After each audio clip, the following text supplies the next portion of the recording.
pipeline stretches halfway across the country. I think it's 17 states, 5,500 miles. And it begins in Texas. And joining us now is Texas Congressman Pat Fallon.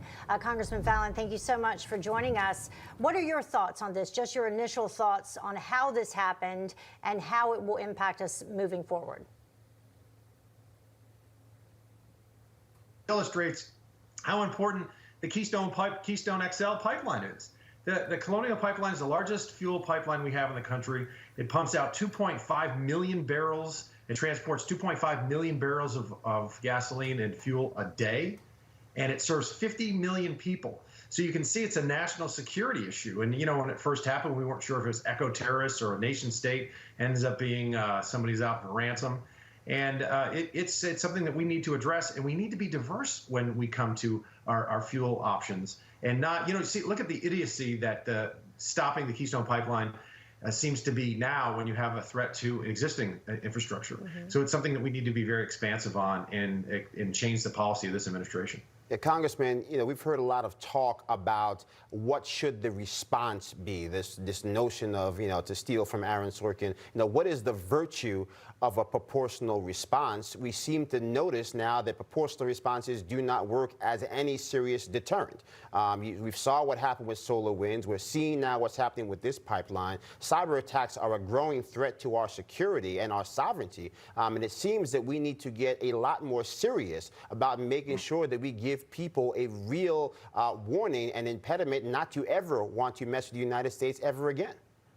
Well, Joe, that's a great point. Our office will be drafting legislation to dramatically increase the penalties for this kind of crime. I mean, you know, like, look at what the Secret Service does with counterfeiting. We have to have people have faith in our currency. So there are severe penalties for major counterfeiters. Right. And it's the same thing with this. When I was in the Texas legislature, I filed legislation to punish folks that messed with or used any kind of criminal activity vis-a-vis the pipelines or any other kind of energy infrastructure, and we need to do that on the federal level as well. The group that's claimed responsibility for this is called Dark Side, and they are allegedly, through other reports, a Russian team of hackers, although they say they're not specifically associated with the government.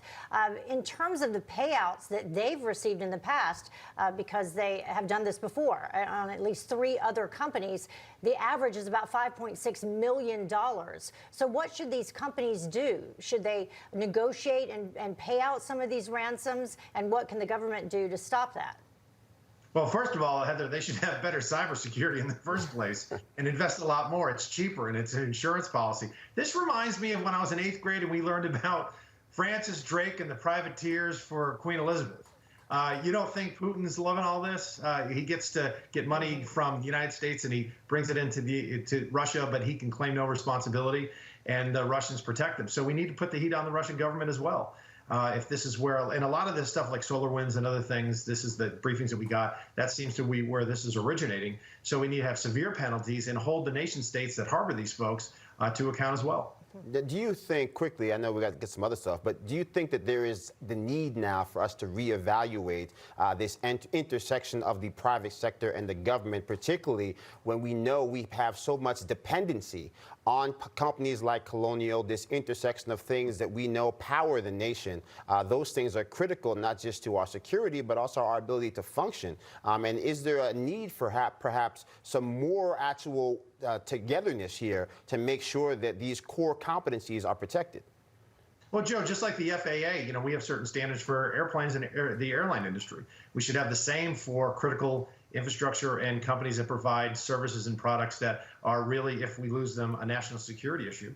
So I think that we need to hold them to a higher standard and help the private sector get there, because otherwise we're just going to see more of it. And if you pay these ransoms, that's incentive to have more ransomware issues in the future. But if we stop paying them, they'll stop doing it.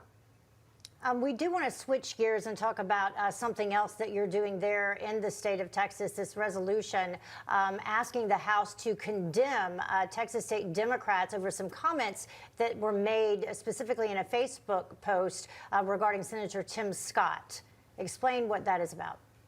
Well, you know, it seems the left, they get very furious when any American, particularly any American of African descent, leaves the progressive indoctrination camps. And that infuriates me, because we have 48 million African-American brothers and sisters in this country, and dang it, they can think for themselves.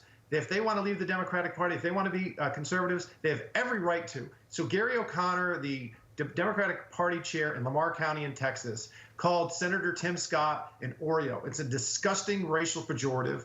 And if he doesn't like what Tim Scott says, then he can address Tim Scott's ideas. But to attack him personally and then go a step beyond and hit him with a racial epithet is disgusting. So what we did in our resolution is said we condemn the Democratic Party of Texas because they were radio silent on this. They were MIA.